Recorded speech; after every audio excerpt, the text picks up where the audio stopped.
lot of information this weekend, huh? Especially if you've not been exposed to any of this stuff before. I mean, between Randy and Doug and myself, it's like we've got the fire hose on you. Oh, last day and a half. Here, not like that. Well, I want to kind of wrap up my talk and direct our attention to the possibility of the return of the Nephilim now, in the last days. We agree that we are either in the last days or rapidly approaching. As Randy said, the New World Order is not coming, it's here. It's ramping up. And some interesting things are headed our way, I believe. Now, when I'm talking about the last days, as Yeshua did, in Matthew 24:37, it says, "As it was in the days of Noah, so shall I be in the coming of the Son of Man." And I want to just put a couple things out here for you to consider. The days of Jared were marked by the mating of angels with humans. However, it was the days of Noah that the creation of animal and human hybrids brought about the corruption of all flesh that we read about in Genesis 6:12, which ultimately led to God's judgment with the flood. So if I was to take Jesus' words literally in Matthew 24:37, all we need to do is turn on the evening news. Seriously. I mean, we're not seeing the repeat of angels mating with women, although there are people who give testimony to that. And I don't doubt that they have experiences. I really don't. My problem is, as a researcher, I look for evidence. And while I can believe somebody believes what they believe, unless they can show me proof, DNA, picture, or something, look, I'm a researcher, so I'm looking for evidence. I'm not doubting their testimony. I'm looking for evidence. I have not seen physical evidence of angels mating with women.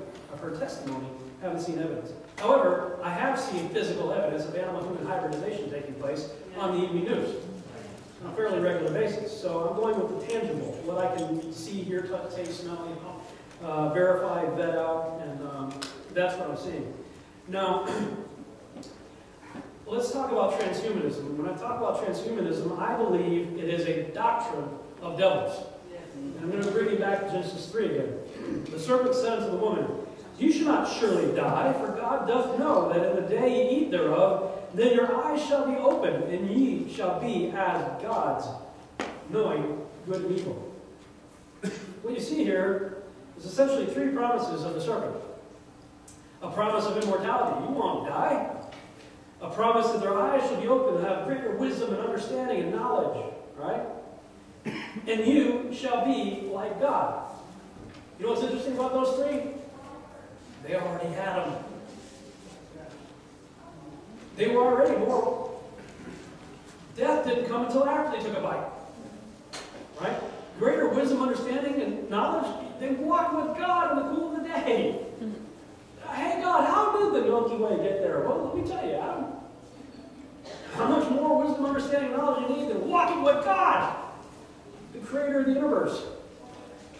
You will be like God. They were already made in the image and likeness of God. They already had all three. They believed the devil, took a bite, and lost it. And man's been trying to get it back ever since. There's an individual named Professor Nick Bostrom. I'm going to play a clip from a documentary called Building Gods. Look at these three promises of the serpent. Immortality, greater wisdom, understanding, knowledge, and be like God. Okay? Look at that. Look at the order that they're listed. Listen to what Professor Nick Bostrom, he's one of the most vocal spokespersons for the transhumanist movement. That's what he said. What I'm really interested in is to try to understand the bigger picture for humanity, our place in the world, and what might lie in store for our species in the future. Particularly the way we might use technologies to enhance ourselves, or to go beyond what we currently think of as our human nature, whether it might be by radically extending the human lifespan through solving the problem of aging, or increasing our intellectual capacities, improving our memory, or taking control of our own emotional states. I think that we are right now in a transitional phase where before the end of this century we will either have gone extinct, or we will have most likely taken the step to become what you might call transhumans or posthumans, or just very enhanced humans that have reached their full potential. The same three promises of Lucifer in the same order. Man, you can't script this stuff. It's unbelievable, these You go to his website, he's a professor at a major university, and this chart is taken from his website, and it shows the sensory modalities of various creatures. You see in the lower right corner, that the little pink circle, that's what's accessible to humans. What we can see, hear, taste, touch, smell, that's what our senses are capable of experiencing. Animals have that longer oval there on the bottom. We know that dogs can hear at different frequencies than humans. Eagles have better eyesight, and radar with bats, sonar with dolphins, things like that. So they have other abilities that we don't have. And so he says, well, if we could blend some of these characteristics of animals with what we have as humans, we might get this orange oval here that would be accessible to transhumans. And if we keep tinkering with the genome and messing around, maybe even incorporating technology, computers and stuff, we'll have this big yellow circle there, square, whatever, that would be accessible to post-humans. We're going to become like the gods, basically. That's what they're talking about. These are some of the most intellectual people on the planet, and this is what they're thinking about and what they're talking about. And when it comes to blending ourselves with animals, check this video out. Plans to allow scientists to create embryos that are part human and part animal are sent for approval by the official regulator in Britain. These hybrid embryos are seen by the country's leading scientists as a vital step in the search for cures for diseases such as Parkinson's and Alzheimer's. It's a highly controversial procedure and is banned in some European countries. Our medical correspondent Fergus Walsh has the story. This embryo is part mouse, part cow. In a few months, this Newcastle lab is hoping to create a human-cow hybrid. This is highly complex science, the creation of cytoplasmic hybrids, known as cybrid embryos. The starting point is a cow's egg, which is cut open by a laser. The DNA is sucked out. The next step is to take a human cell, perhaps from a patient with Parkinson's disease, and inject it into the egg. Now this is the crucial point at which an embryo is created, because by using an electric shock, the hybrid embryo starts growing, the cells subdividing. In reality, it's smaller than a pinhead, and when it's just 6 days old, the embryo shell is broken open. Inside are stem cells, the body's master cells. The ultimate aim is to reprogram them into any tissue in the body. For example, nerve cells, heart cells, or brain cells. Scientists say this research is of profound importance and could lead to new treatments for a host of diseases like diabetes and Alzheimer's. But all this is years away. The science is just beginning. Inside this barn is a herd of cows that evolution could never have produced. What a sight! Every animal here is a clone. They're all genetic copies of just 2 original cows created in the lab. They were created by genetic engineering in the hope of saving human life. Hey! Antibodies are produced by our bodies to fight disease. They can destroy lethal infections like SARS and poisons like botulism, but no one has found a way to mass produce them until now. Dr. Robles' calves are worth up to $500,000 each. They have human DNA inside them. Their future is to be milked for their blood. This is the world's first antibody extraction parlor. For 2 hours every week or so, these precious cows are connected to pumps that filter their blood and extract human antibodies. The ultimate goal is to say, take anthrax, expose the cow to anthrax, and inject it with anthrax, at which point it starts making lots of antibodies against anthrax.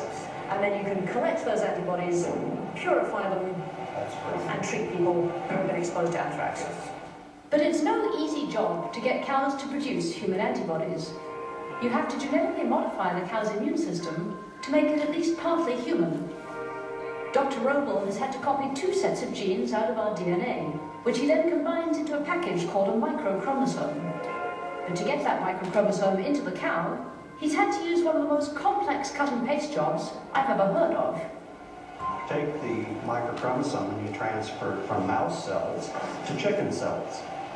Okay? And this is a specific chicken cell line that allows you to cut and paste chromosomes. And the best way to carry this chromosome is actually in a hamster cell line. So then it goes to a hamster cell line. We then transfer it to the cow cell line. So let me just get this straight. To make a human chromosome, you have to go through mice, chickens, hamsters, and then cows. And then finally cows, yes.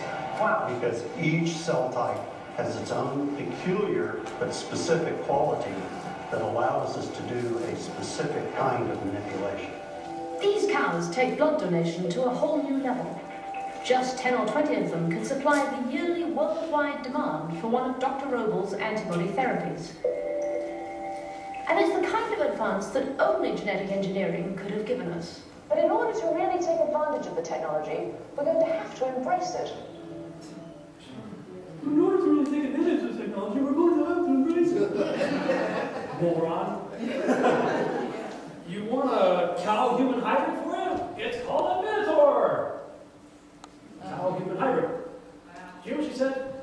To get a human chromosome, you have to go through mice, hamsters, and chickens, and cows. Why don't you just start the human chromosome? Mice, hamsters, chickens, and cows. What did Genesis 6:12 say? All flesh become corrupted. How is it corrupted? Through this stuff. If I want to take Matthew 24:37 absolutely literally, that's it. That's what's happening. That's what happened in the pre-flood world the last 120 years leading up to the flood, and that's what's happening in our day today. That will tell you where we are on the prophetic scale of time. Now, do I think we're 100% in the days of Noah right now? No. I think we're taking early steps. And that's why this DVD, this presentation I'm talking about, is 2045 and the quest for immortality. I'm going to show you some things before the end of this video talking about the year 2045 and what the scientists of the world have in store for us and what they're planning to do right now. We saw how all flesh became corrupted, and Joshua 4:18, Jubilee 7:24 are an elaboration on Genesis 6:12. It's what we just saw in that video. All right? What has been will be done again. And again, I'm going to point back to these two books that inspired my thinking. Doug Ham's book, Corrupting the Image, and Tom and Anita Horn's Forbidden Gates. I believe when you corrupt the image, that which God created of its own kind, by mixing it with kinds that were never meant to exist together, you're opening up forbidden gates that, in my opinion, are bringing back the return of the Nephilim, or at least one variety of them. Now again, it's all about not mixing seed. We see in Leviticus 19:19.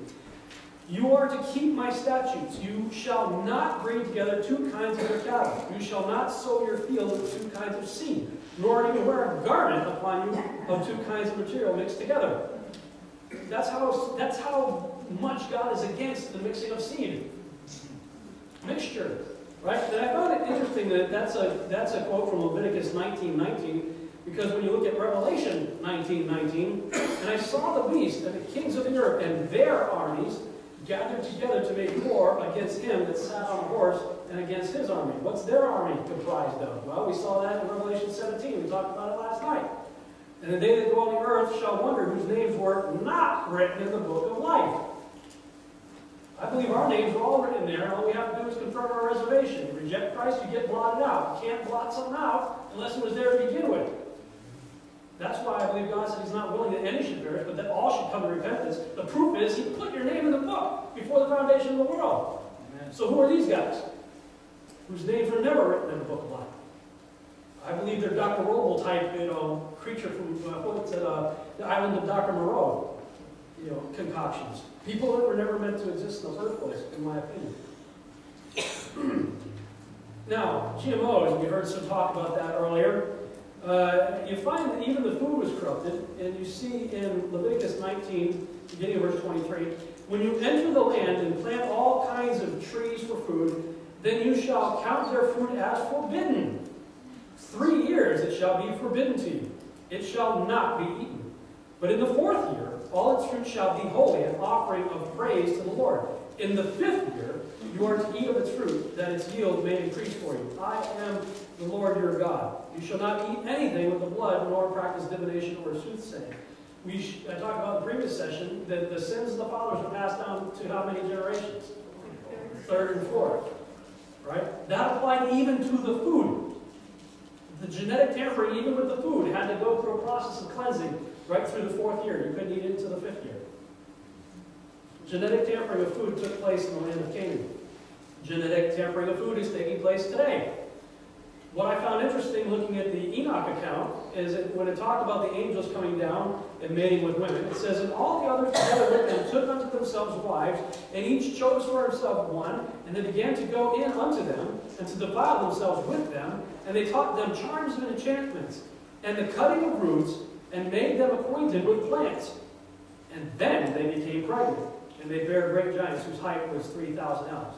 3,000 ells, Dr. A. Nyland translated 3,000 ells as 300 cubits. That seems ridiculous to us to think of 300 cubit tall people, which is the same dimension as the length of the ark. The ark was 300 cubits, 450 feet. Now to think of a 450 foot tall giant seems completely absurd to us, but the Greeks didn't think so. They called them the Titans.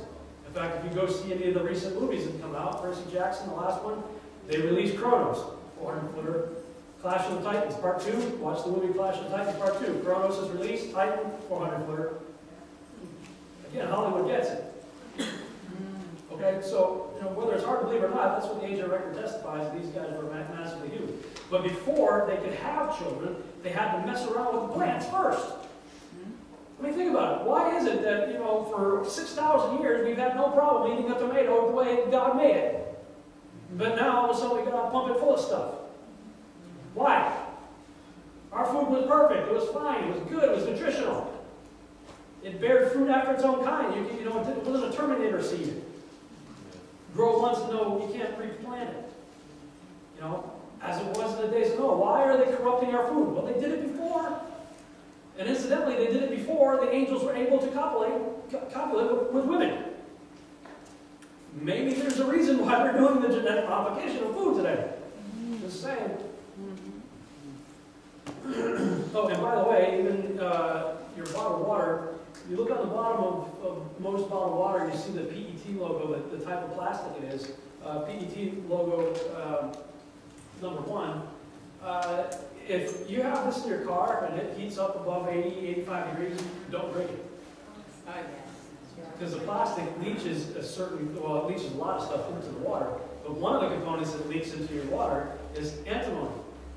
Well, what's interesting is if you read the book of Enoch, chapter 8, it says, and Azazel, who is the one we talked about last night, the Mount Hermon-Roswell connection, who all sin was ascribed to Azazel, taught men to make swords and knives and shields and breastplates, and made known unto them the metals of the earth and the art of working with them. He taught them the art of war, taught them how to make bracelets and other things too, and all kinds of costly stones, and all coloring tinctures, if you might consider that food coloring. And it also says that he made them acquainted with antimony. The use of antimony was one of the things directly ascribed to Azazel, that he taught people to use antimony. And now all of a sudden, everybody, the drinks, who knows what this sat on a warehouse or a cart, before it made it to your supermarket refrigerator. Antimony. Why? I don't know. Maybe there's a plan at work here with these blue bloods and whatnot, the global elite. We see in Leviticus 17:11, for the life of the flesh is in the blood. When I looked that up in Hebrew, I saw that the word translated in English as life is nefesh. We talked about nefesh earlier, didn't we? Soul. It's saying the soul of a being is in the blood. The soul is in the blood. Well, some of you may have been following some of my work and know that I've got some physical issues going on, neurological stuff. It's actually improving. I've been going to a Messianic Jewish chiropractor who works miracles. This man knows the Lord big time. He's doing some really good work. But for a while there, I'm fine like this, everything's good, but if I put any pressure, my muscles shake. Like all the time, And this is a major improvement. It used to be like this, without hardly pressing at all. So I started going and doing different things. I do not believe going to doctors is a good thing to do, in my opinion, so I always look for alternatives. And I went to another Christian friend of ours who does microscopy, where they take a sample of your blood and look it under a dark field microscope. You're able to see everything. And he treats with holistic herbs and things of that nature. Well, when I had my blood drawn, he took a sample of blood from my pinky and put it on a slide, put it over here. And then he said, don't press your finger or anything, just let the blood ooze out naturally for a couple seconds here. So we waited, and they took another glass slide and he smudged it once, smudged it twice, smudged it 3 times, and put it aside. I said, what'd you do that for? He said, well, each one of these blood smudges represents a third of your life. The first smudge represents your current state, and the middle one is the second third of your life, and the last one is your first third of your life. And I'm like, okay, whatever. So then we looked at the live sample, the drop of blood, and I'll show you that in a minute. But after we did all that, looked at the live sample, we went back, the other blood had dried. There was some smudges and it dried. And we're looking at the smudge that represented the first third of my life under this microscope. And he comes to that right there. And I hadn't said a word to this guy. He turns to me and he says, you ever break or dislocate your collarbone? I said, yeah, dude, I was like 9 years old. He said, well, that's it right there. I said, what are you talking about? He says, you know, Scripture says life is in the blood, right? I'm like, yeah. He said, it's like a carbon copy. It records everything. And he said, that's the imprint of it. And he pointed to a plastic skeleton in the corner. He said, look at the clavicle. Look at the clavicle. Look at that. And, you know, it's the same. He said, that's the imprint in the first third of your life of your injury. I hadn't told the guy anything, and he's reading my mail. And he kept looking again. I hadn't said anything. He turns to me and he said, you had respiratory problems, too, in the first third of your life, didn't you? I said, yeah, I had asthma until age 12. He said, well, that's it right there. He pointed to it. I'm like, whoa! And we looked at the middle third. It was the healthiest time of my life, and it showed that. And then we looked at the last third of my life, and it showed some of the pathology that I'm dealing with now. So he made me a believer. I'm like, well, what do I do with that? This guy's reading my mail. He's looking at my blood. But he's proven to me from a scientific point of view what the Scriptures are telling us. Thousands of years ago, the life is in the blood. That's not all that was in my blood. Here's some screenshots. Your blood is supposed to be, you know, you see some fairly normal cells up there that, you know, it's supposed to be nice and round, sort of translucent. They're supposed to be flowing nice and free. Well, mine are all in big traffic jams and slammed together and full of stuff. That's fungus in the top left. That's a parasite on the right. That's a cell-eating amoeba there on the middle left. In all the dark spots in the middle, there are cells that it had previously eaten. And we sat and watched it literally suck live cells in as it was eating my cells. That's cholesterol there on the right. And then down here, you see this deer-looking cell right there. It's got little bumps all over it. This whole section right here, all of it. Cancer. 25% cancer cells. Out of my pinky. That came out of my pinky. And I'm going, that came out of my pinky. What's going on in the rest of my body? You know, different things in there. I'm looking at it like, freak, why am I still alive? You know, and we went through some natural homeopathic stuff, herbs and different things, and then some rife treatment. If you know what rife is, we used the frequencies and stuff to get rid of it. And cleaned out just about everything, except for some bacteria. There was still bacteria, but it got rid of the fungus, it got rid of the cell-eating amoebas, and I had no cancer. They got me on an alkaline diet, alkaline water and stuff like that, because cancer cannot live in an alkaline environment. So they don't tell you any of this stuff, you know, in the medical community. If I went to the doctor with some of the stuff that I had, who knows what they would have pumped through me. I went to this guy, he's out to do some little lightsaber things, and you know, for 7 treatments, and take some drops under my tongue, and 7 weeks later, you know, 14 treatments later, no cancer, and all the parasites are gone, and everything. Okay, but life in your blood is not just your life. There's other stuff in your blood if you don't know how to take care of yourself.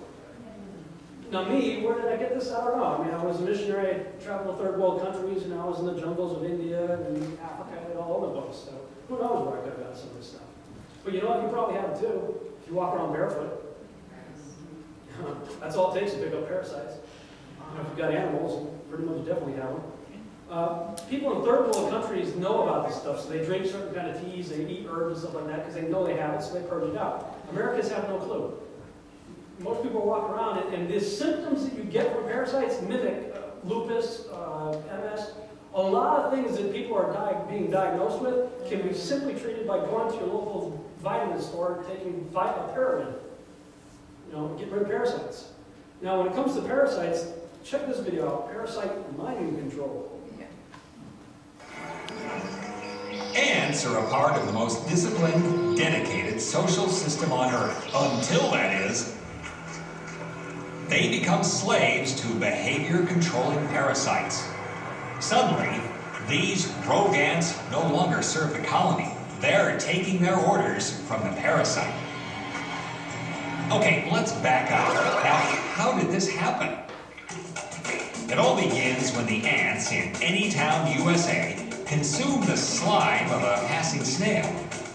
They divide it up and take it back to the colony. This is a blunder of epic proportions. Turns out, the slime is loaded with eggs of a body snatcher called the liver fluke, the type of flatworm. The liver fluke burrows into a part of the ant's brain, and for unknown reasons, it's almost like the fluke enslaves the ants and orders them to carry it to their next hosts. Any grazing mammal host with a nice warm liver will do, but in this case, a cow appears.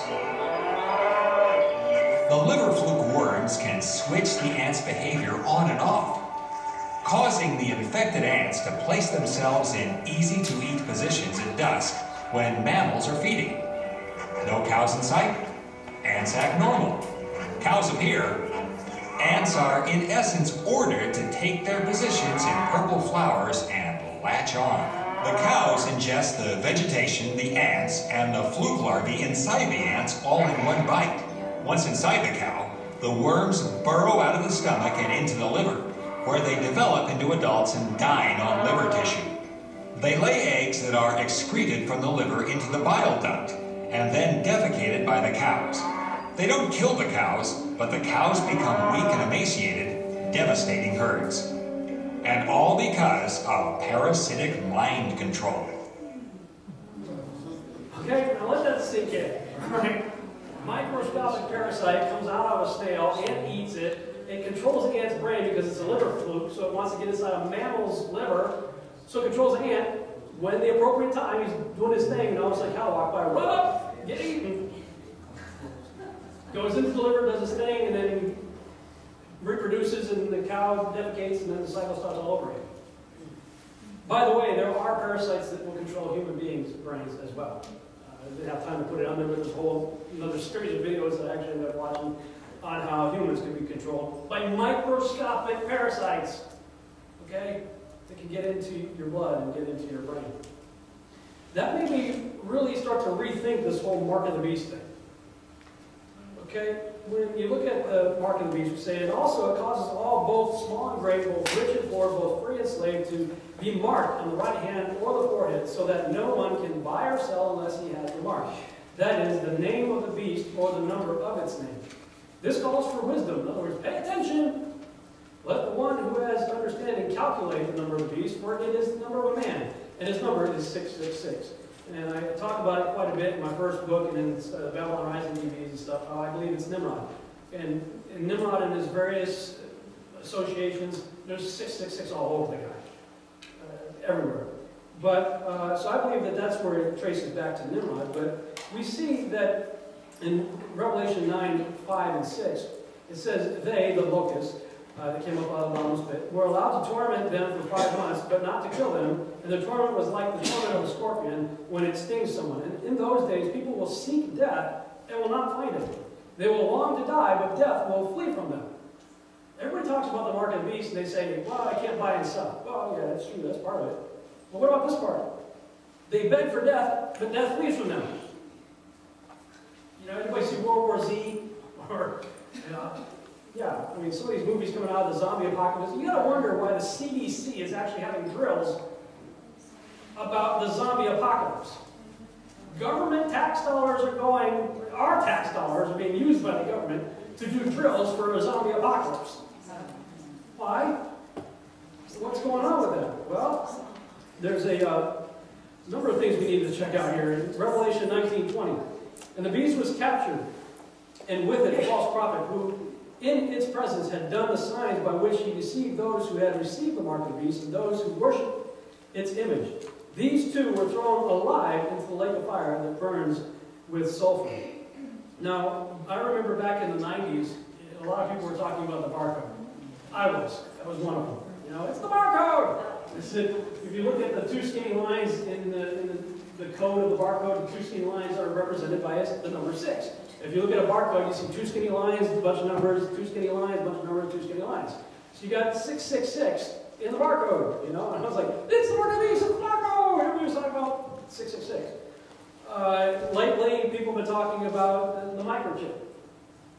going to suggest there might be one more thing to consider regarding the mark of the beast. Now, a lot of people talk about the microchip and that it may have the ability to rewrite your DNA, and that may be possible, especially people who claim to have alien abduction implants. Elliot Marzulli has done some work with Dr. Lear in extracting so-called implants that people say they have, and his theory that it's changing people's DNA. So it could be that maybe all of this is involved. I don't know. But I've become a lot more intrigued by the idea that the mark of the beast may really have more to do with the blood of the Antichrist. If he truly is an Antichrist, how do we have salvation and thus eternal life? Through what? The shed blood of the Lamb, right? The blood of Christ is what saves us and gives us eternal life. So if the Antichrist is truly an antithesis, it makes sense to me that the mark of the beast is probably something to do with his blood. And in the book, Pandemonium's Engine, Tom Horn is the publisher of this book, but it has a number of authors have contributed, so like every chapter is written by another author. But in the beginning of it, he puts forth a theory. He says, okay, imagine they create a global pandemic. It's Hegelian dialectic. Cause a problem that everybody has a reaction to that they just so happen to have the solution for. So let's say they cause a global pandemic. And if you saw World War Z, that's what the movie's about. And they're like, well, and the only way to survive the zombie apocalypse there was to inject yourself with vaccines from other bad stuff, because the zombies knew that you were tainted blood and they didn't come after you. So it's like, really? That's the solution in this movie? But Tom says, okay, imagine this. You have a global pandemic that they caused, and the only solution is this vaccine that they just so happen to put together for you. And by the way, it's a miracle vaccine. You're never going to get sick again. You might even live 500 years. Wow, who's not going to want that? You got to wonder who's going to want the mark of the beast, especially since we know so much about it. I mean, if it's a barcode, take it off. If it's a microchip, cut it out. If it's a tattoo, scrape it off. If it changes your DNA, what are you going to do? You can't do anything about it. It's changing you genetically such that you are no longer redeemable after that. It's a one-way trip. But I believe it's going to be very enticing. They're going to cause a problem, it's going to cause a reaction that they'll have the solution for, and you're going to have to make a decision. Are you going to trust God, especially if there's no preacher of rapture? Okay, anything you want to talk about it? I don't want to talk about it either. I'm just going to say, what if? Okay, I was a Boy Scout. I'd rather be prepared.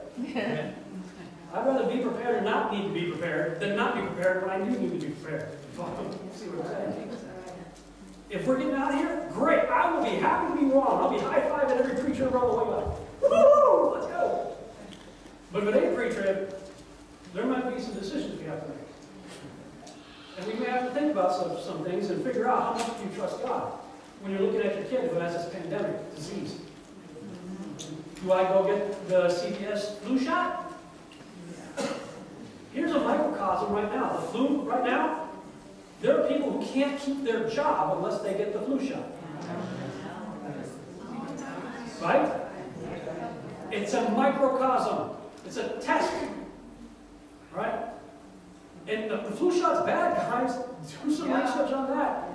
You don't want that in you. So imagine this. Tom's saying, okay, let's say you decide you don't want to take the super shot for the global pandemic. Fine, they're going to quarantine you. You're not going to have a job, you're going to be quarantined, you're going to not have food, and you won't be able to buy and sell. That explains why, you might have a problem if you don't take the mark of the beast. But if you do take the mark of the beast, well, it's like those commercials, where they have the side effects, they always advertise in the commercial. If you don't take this, if you do take the shot, side effects may include counterfeit immortality, not redeemable, cast alive into the lake of fire. Ask your political leader if this shot is right for you. See the commercial? See how this helps explain both the buying and selling and cast alive into the lake of fire, begging for death, the death leads from him? I don't know. I'm speculating here. I'm just a researcher, okay? I don't have all the answers. I have more questions than I have answers. But this is some of the things that I'm wondering about. And I believe we're going to have to figure out how to avoid the corruption of our flesh. And we've got a roadmap for us right here. Amen. That's the roadmap that's going to help us not have our flesh corrupted and possibly end up with the mark of the beast. John 14:12 is my trump card for all you cessationists out there. I'm saying that because I grew up in a Baptist background that taught cessation. Anybody know what the doctrine of cessation is? No. The doctrine of cessation is that the gifts of the Spirit passed away with the Apostle John. Right. The last one to die. I'm like, where do you read that in the Bible? Nowhere. That's not in there. I started to question that when I started reading it for myself and not listening to what the guy was saying. You know, John 14:12 is my trump card. You think cessation? Great, what do you do with this? I tell you the truth. Anyone, not just Peter, James, and John, anyone who believes in me will do the same works I have done, and even greater works, because I'm going to be with the Father.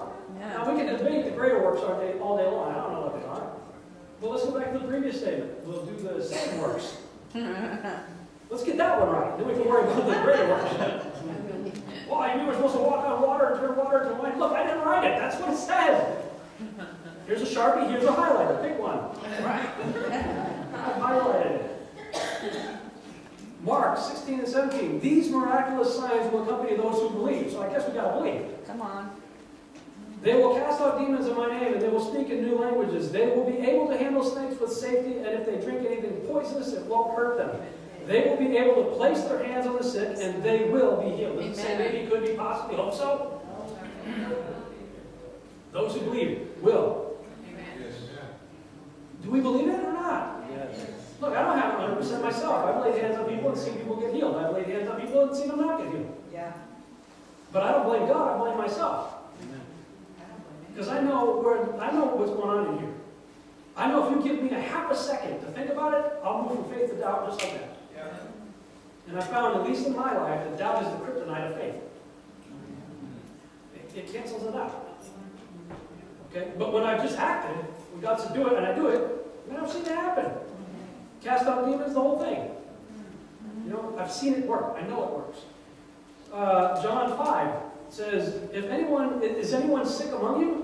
Where should you go? CVS? Walgreens, your local hospital? Where are you supposed to go? It was called for the elders of the church, and they are to pray over him, anointing him with oil in the name of the Lord. And the prayer offered in faith, not doubt, will restore the one who is sick. There's a roadmap right there for us. Because they are poisoning us. Chemtrails, yeah, they are chemtrails. I was in aviation for 6 years. It's not contrails, okay? Contrails are the little cloud that follows the plane. Chemtrails go across the whole sky, stay there all day, look like a checkerboard. That's chemicals being poured over, sprayed over you every day. Okay? Genetically modified food. They are trying to kill you. Randy showed you. It's true.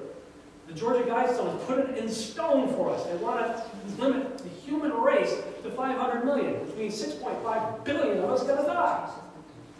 They're trying to do that. But greater is he that's in me than he that's trying to kill me. Amen. But I've got to believe that. I've got to trust in that. I've got to put all my faith in that. Amen. Right? Look, if nobody was in this room, I'd be talking to myself. Okay?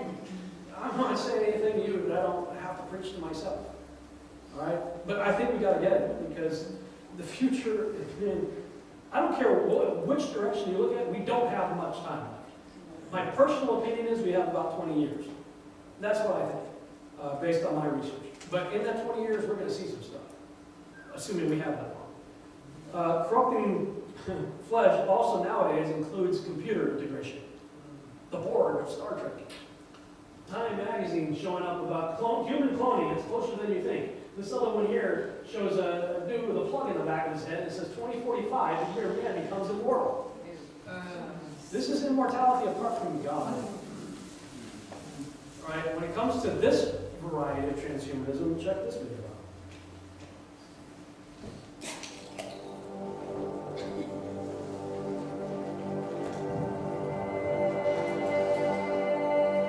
To transfer your mind to a computer, this seems to be the ultimate dream of many scientists. To liberate us from our old body that is becoming obsolete in this technological world. So in a way, mind-uploading is a shortcut around artificial intelligence that will allow us to have machines with human minds. We will be able to inject a certain number of nanobots into our bodies, where they will locate our brain cells and copy their function.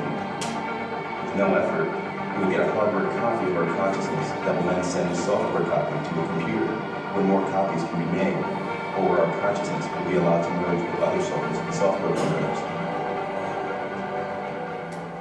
We are going to get to the Terminator scenario. That's what I say. Intelligent machines calling the shots. Humans, some subservient slaves is the best. Maybe on farms if we're lucky and so on. Looking at how we are ourselves now, I don't think the future is good. If you are a human after the singularity, forget it. There are certainly some humans that are against having implants, that are against becoming a cyborg and having extra abilities. It's difficult to see much of a positive future existence for them. That clearly the world is going to be dominated either by intelligent machines or cyborgs, or a combination. That's where the future's going. And as a cyborg, if a human came to see me and it starts making silly noises, a bit like a cow does now. If a cow comes to me and says, moo, moo, moo, I'm not going to say, yeah, that's a great idea, I'm going to do what you tell me. So it will be with a human. Then they'll come in and start making these silly noises that we call speech and human language and so on. And these trivial noises, I'm not going to do those silly things. Why should I? This creature's absolutely stupid in comparison to me. And as the technology becomes vastly superior to what we are, then the small proportion that's still human gets smaller and smaller and smaller until it's just utterly negligible. There's more computing capacity in a little grain of sugar when it's nanotech, 1 bit per atom, and flipping back and forth in femtoseconds. There's more computing capacity in that grain of sand than our human brain by a factor of billions or so. So that these machines, if we, humanity, if we decide to build them, we're building gods. Consider the analogy of the way we, as human beings, we look towards ants or mosquitoes as pests. We kill them and we don't give a damn because we feel we're so superior to them. They are so inferior to us. So who's to say that an intellect, which then becomes trillions of times above human capacities, may look upon us in the same kind of way? We could never be sure. As a brain builder myself, am I prepared to risk the extinction of the human species for the sake of building an intellect? Because that's what it comes down to. Yep. We are fast approaching an event unprecedented in our history, a tipping point known as a technological singularity. When this happens, the world will change forever. I think we should embrace the singularity. You see, fundamentally, I'm an optimist. Optimists make history, not pessimists. So I'm going to come up with a solution that some people may find very surprising. Then, I want to address one urgent question as computer power races ahead. What happens when the machines become smarter than us? You saw what happened in the Terminator. You saw what happened in Blade Runner. What are we going to do about it? Well, I'm going to give you a radical new solution, and that is merge with them.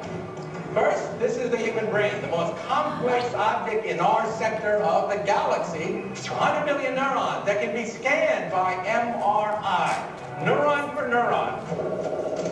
This means we can digitize all the information we accumulate during our lives and upload it into a giant mother computer.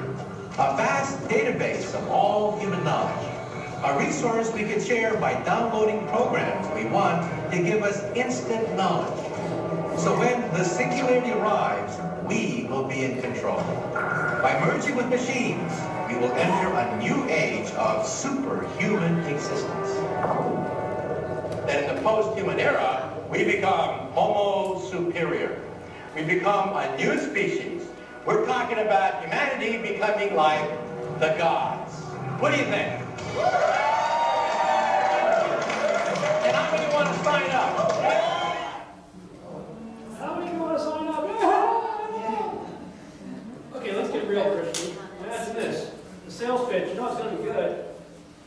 Just imagine, you could download this, all of it, and have complete and total recall of every single verse in the Bible, with every commentary and every Strong's Concordance, everything, have it with instantaneous knowledge.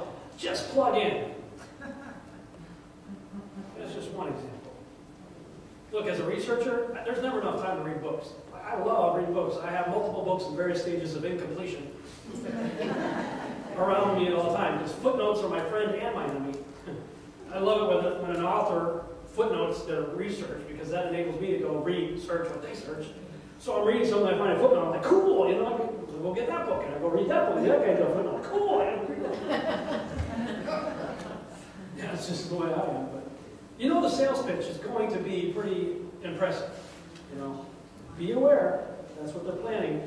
Go to 2045.com, 2045.com, 2045.com, 2045 Strategic Social Initiative.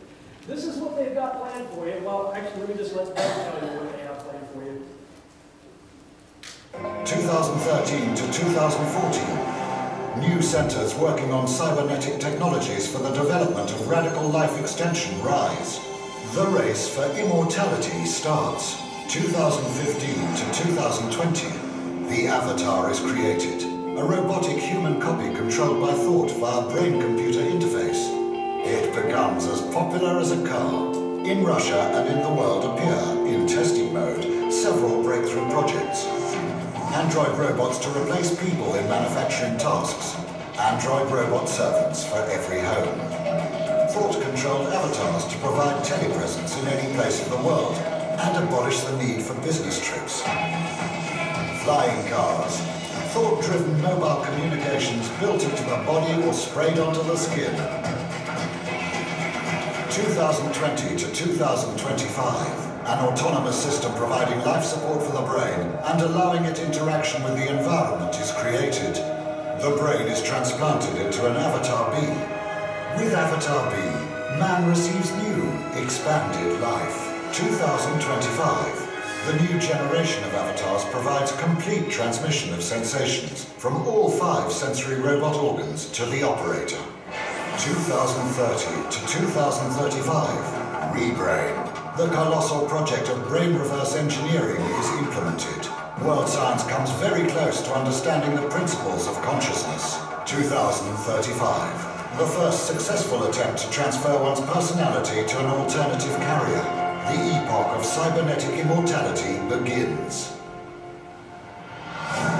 2040 to 2050. Bodies made of nanorobots that can take any shape arise alongside hologram bodies. 2045 to 2050. Drastic changes in social structure and in scientific and technological development.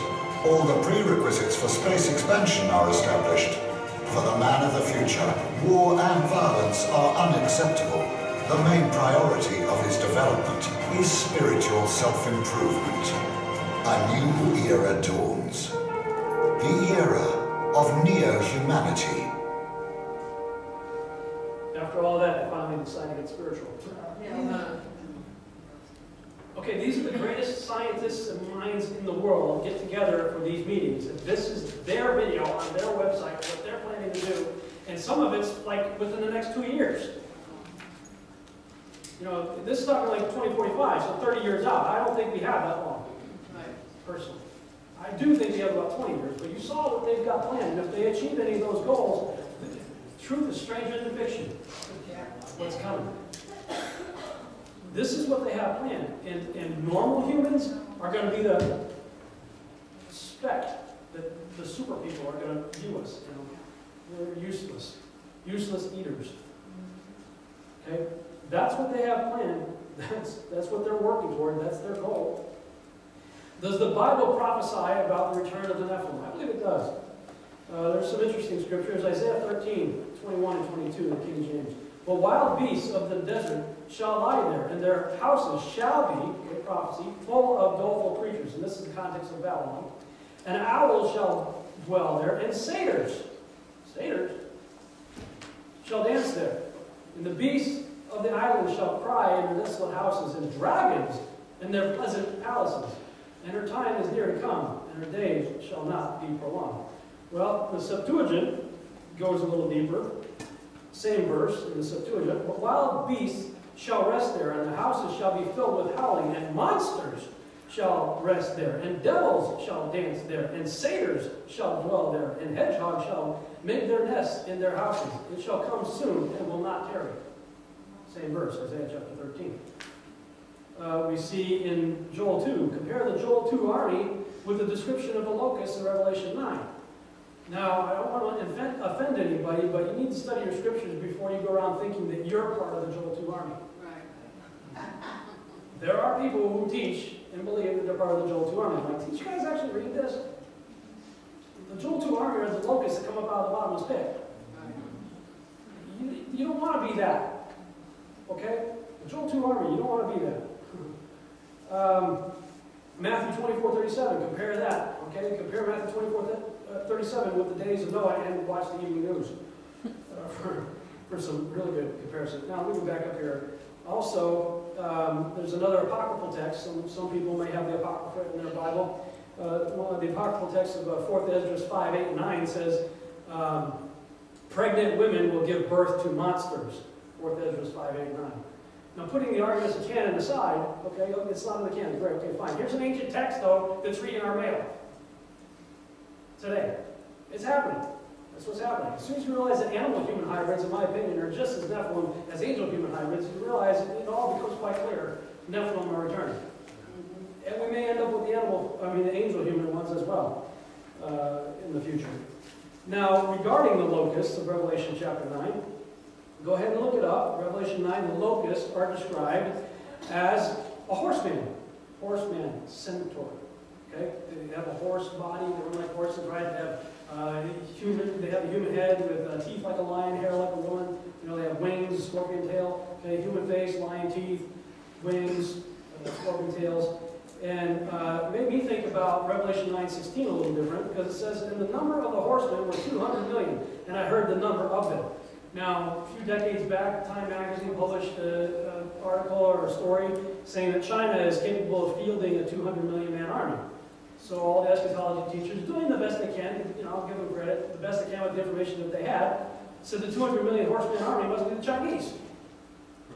Gog and Magog, it's all north of Israel, maybe it's Russians, Chinese alliance, whatever. No, Revelation 9 tells you what the horsemen are. Horseman. Horseman. Go on any equestrian website, pick one that tracks the population of horses on the planet. I tried to vet this out myself, and everything that I found regarding equestrian websites that track horse populations say there's only 67 to 70 million horses on the entire planet. Okay, so how do you get 200 million screaming Chinamen on 70 million horses? And what army fights with horses anyway? Today. A bunch of guys on horses come, we take an Apache, it's all done. This is a little different. Horseman. They're chimeric centaurs coming up out of the bottomless pit, 200 million of them. And when you look into the research on this, the Greek mythology, you realize that centaurs came from an individual named Centaurus, who was a son of Apollo. What did Randy talk about earlier? Who's Apollo? The Antichrist, the beast. It's telling you what's coming. 200 million chimeric horsemen. Interesting. Okay. I do believe there is a biblical second incursion of angels made with humans. It hasn't happened yet, in my opinion. There's no indication that it happened in biblical times. However, in the book of Revelation, we have an interesting story in Revelation 12, 7 through 9. And there was a war in heaven, and Michael and his angels fought against the dragon. The dragon fought and his angels and prevailed not. Neither was their place found any more in heaven. And the great dragon was cast out, that old serpent called the devil, and Satan, which deceiveth the whole world. He was cast out into the earth, and his angels were cast out with him. Well, I believe the story is picked up in Isaiah 14. How art thou fallen from heaven, O Lucifer, son of the morning? How art thou cut down to the ground, which did weaken nations? Skip on down to Isaiah 14:21. God says, prepare slaughter for his children. The the iniquity of their fathers, that they do not rise, nor possess the land, nor fill the face of the world with cities. I don't believe they're going to do what they did in biblical times and build megalithic structures. I think God's going to wipe them out before they get to that point. Prepare slaughter for his children. He's cast out of heaven, apparently comes down and starts having children. You ever wonder why the devil is bound for 1,000 years and then he gets let out? I mean, his destination is the lake of fire, right? So what's the deal with him getting bound in chains, put in prison for 1,000 years and being let out? Why? Because that is the prescribed judgment for angels who mate with women. All the ancient texts tell you that. That when angels mate with women, they're bound in chains and put in Tartarus, which is the prison. Peter talks about it. He talks about the angels left the first estate and all that.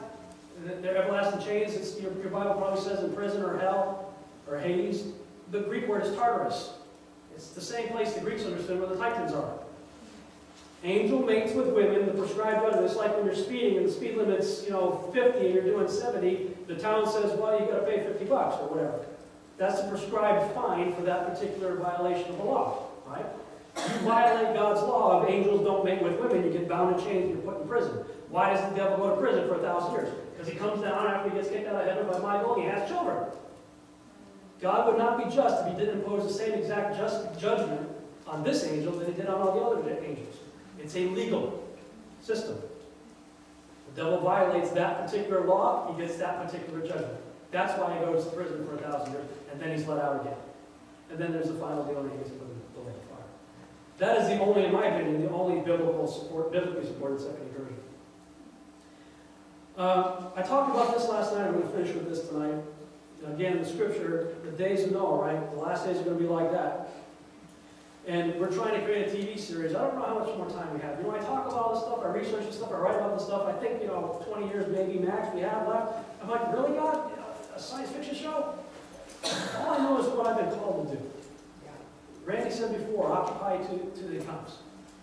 This is what I've been programmed since I was 7 years old. I sat in the movie theater, saw Star Wars 13 times when I was 7 years old. And I knew I wanted to be a filmmaker. That's all I've ever done. I mean, other than a little hiatus in the military. I'm wired to be a filmmaker.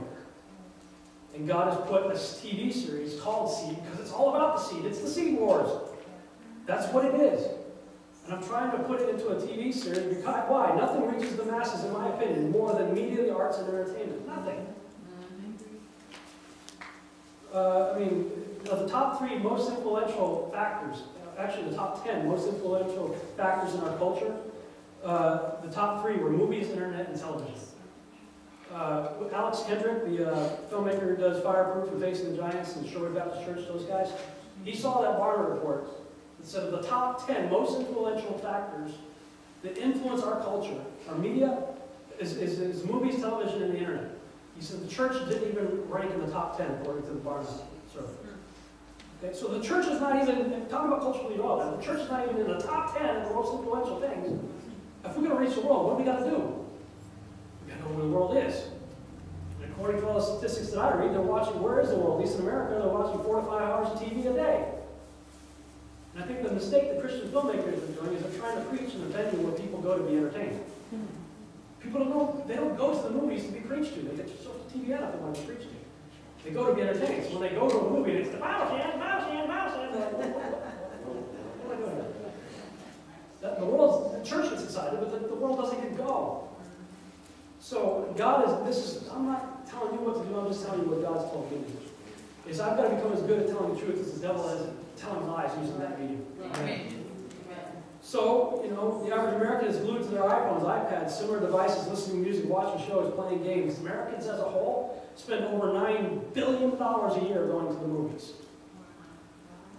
So that's the field that God has called us to.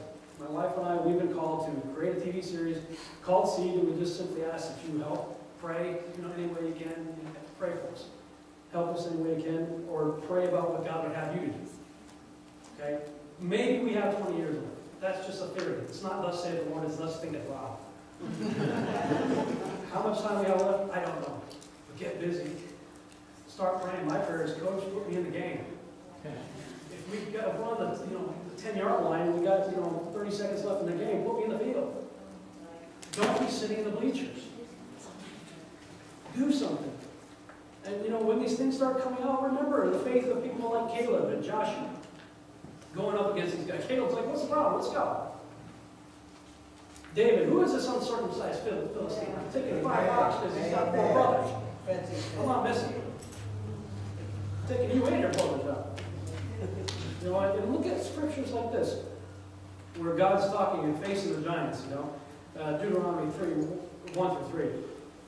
Then we turned and went up the way to Bashan, and Og, the king of Bashan, came out against us, and he and all his people to battle at Edrei. Now, this is a pretty close scale representation of Og.